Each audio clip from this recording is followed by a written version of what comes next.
Hello, my lovely Marshall blender. How are you? How are you? Hey, I hope everyone is doing well. Someone actually asked me to do one of these like conversational ones, so I'm gonna do it just for you. I didn't look up the name, so forgive me. I'm going to probably put the name down there. I wanted to talk about criticism and how to take criticism, because a lot of times we don't like being criticized, or we don't like to give a criticism. So what is a criticism? Okay, a criticism is essentially, I'm going to put a definition for it, but essentially a criticism is when a person expresses their opinion or feeling about something. They've evaluated it, and they say what their evaluation is.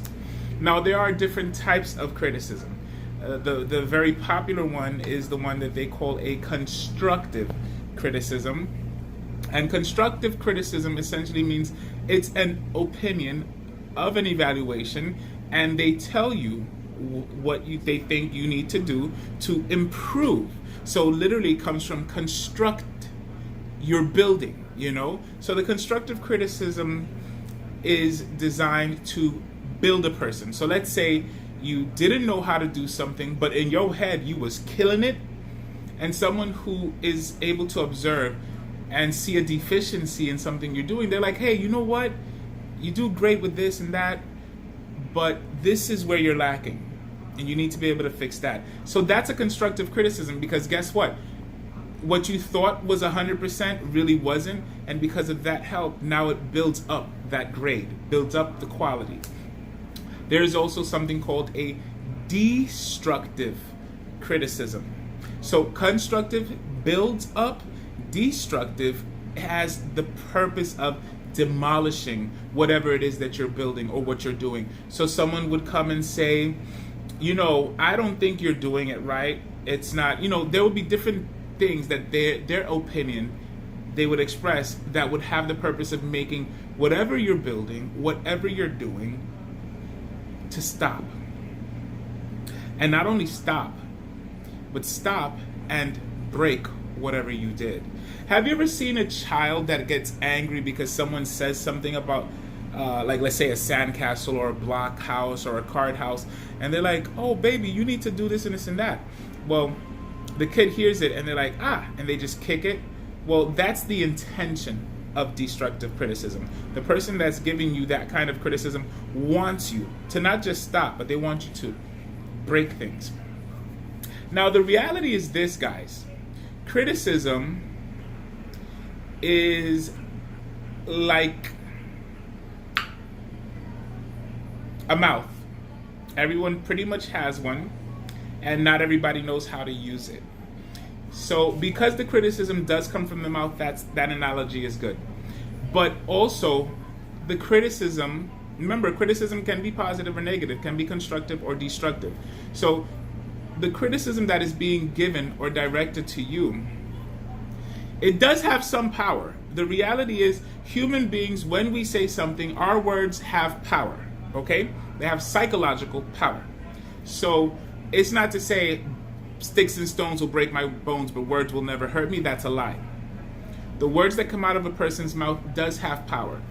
Now, out of 100%, their power is probably 20%, depending who it is. Because if it's a parent or someone you look up to, maybe it has a 70% psychological power. And that's something that we as humans need to learn how to correct. Because in your life, what other people say and what other people opine should have no power. But we're human. So you should let it have the least amount of power over you. How can you do that? What is the key to not having criticism, be it constructive or destructive, have power over you? The opinions and the criticisms should be seen as exactly what they are, opinions. Now, these opinions may be opinions from experts, These opinions may be opinions from people who know you very well, and these opinions may actually be presented as facts.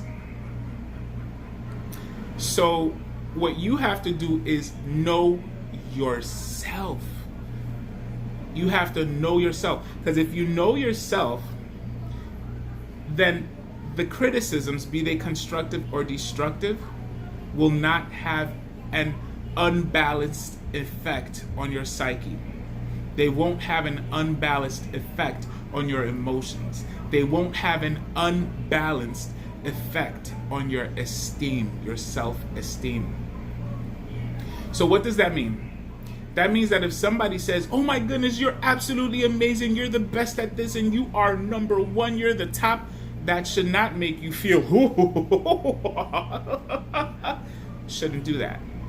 And if someone says, oh my goodness, you really don't know what you're doing and you need to improve, because the way you hold that, that's not how it's supposed to be held. And it seems like you'll never know how to hold it. That should not make you feel like that. When people give their opinions, be they facts, about you, you have to know who you are, and you have to be able to evaluate that criticism. First, evaluate who it comes from.